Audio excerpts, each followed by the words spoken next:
father is a taxi driver in Arizona. His premium is going to go up from $44 a month to $2,600 a month. Those 8 Democrats, every single one had a corporate donor that was an airline. And every single... Really? Yes. People shouldn't be in leadership with corporate money. Do you think that any Democrat should support sending money to any country that's committing a war crime?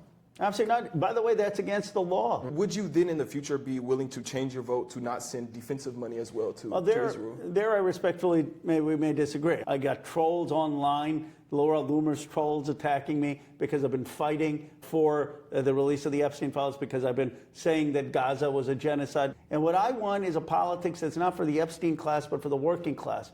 This is the Black Menaces. We're in D.C. We're at the United States Capitol. I'm here with Ro Khanna. Really great to be with you. Okay, great.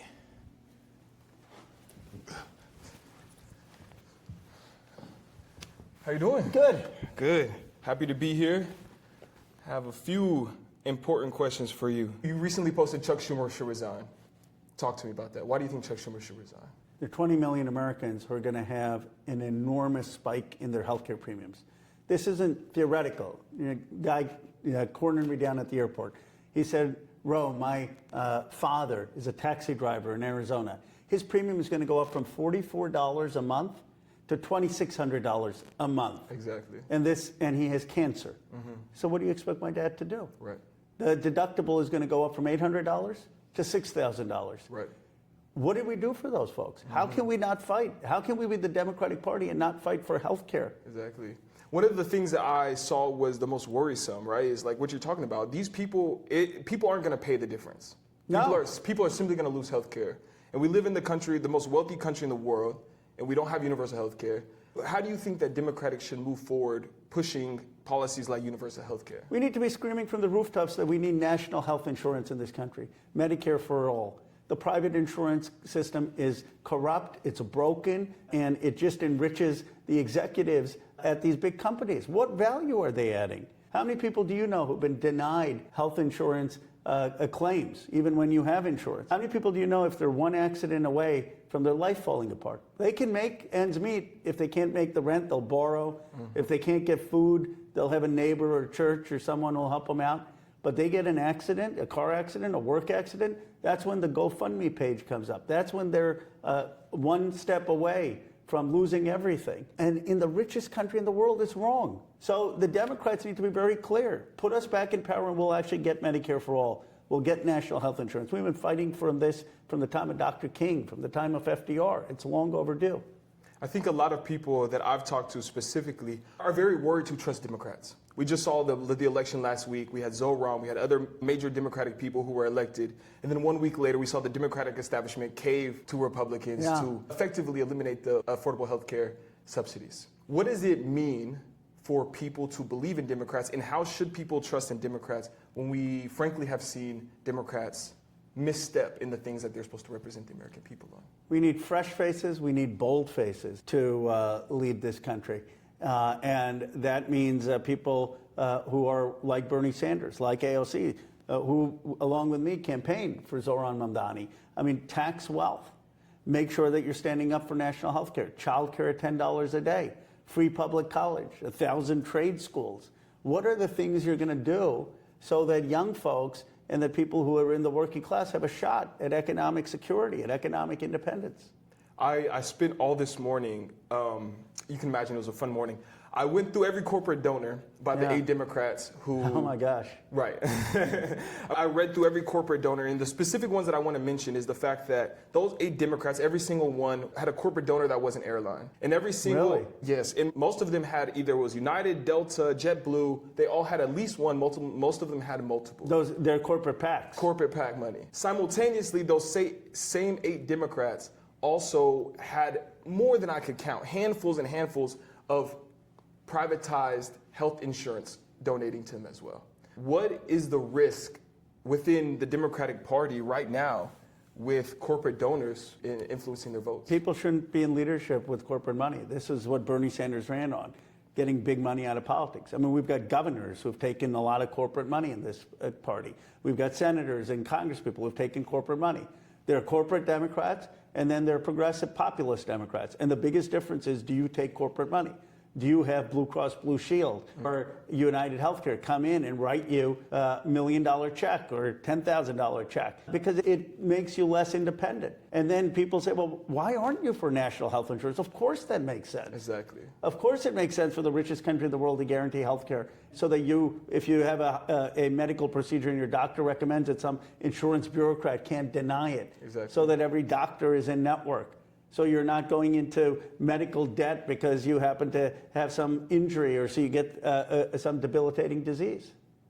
Yeah. Simultaneously, there is what I think 21 Democrats who have called what is going on in Palestine a genocide, including yourself. How do we move to simultaneously not just have people who don't take corporate PAC money, not just people who, vote X, Y, or Z, but how do we get people who are aligned morally and ethically with the base of the Democratic Party?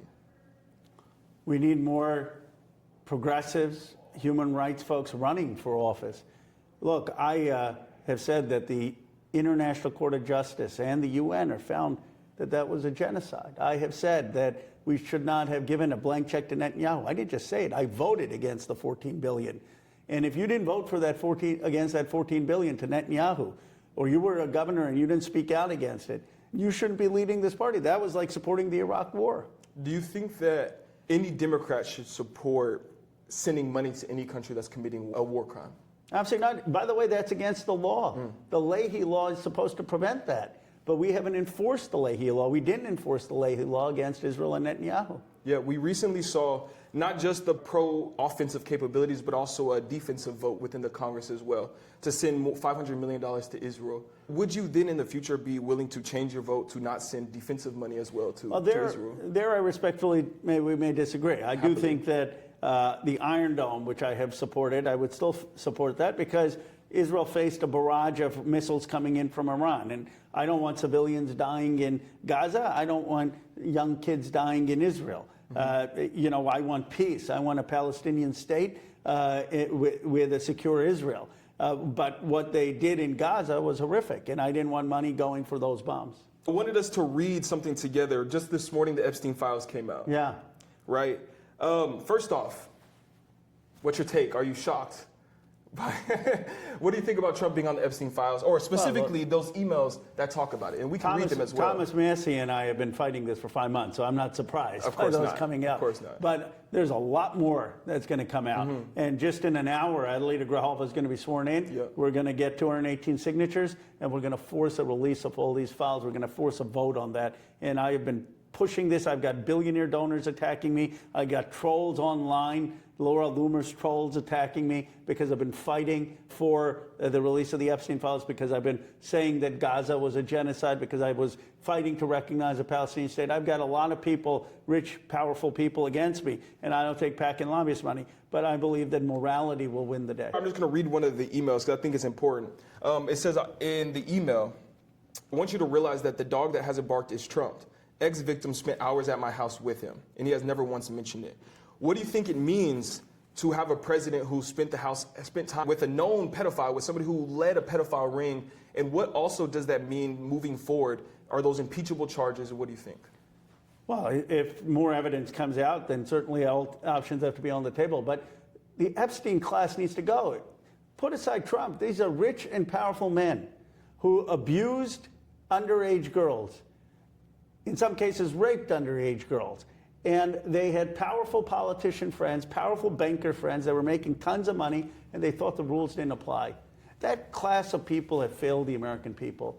They are out for themselves. They don't have a sense of morality. And at the same time, working class folks are struggling to have rent, to put food on the table, to have health care. And they're done with it. Left and right, they're done with it. And what I want is a politics that's not for the Epstein class, but for the working class. A real progressive populist politics. Medicare for all, child care at $10 a day, tax these billionaires, free public college, free trade schools, a care economy of child care and elder care, an economy of new jobs in every community. I call it a new economic patriotism. I believe that's a vision that can rally this country. One thing I constantly repeat on college campuses is that costs $20 billion to end homelessness, $40 billion to end starvation, and $75 billion for the free university for every person to also receive a stipend. Yeah. I think those are incredible, important figures, especially when we consider ICE has a budget of $180 billion.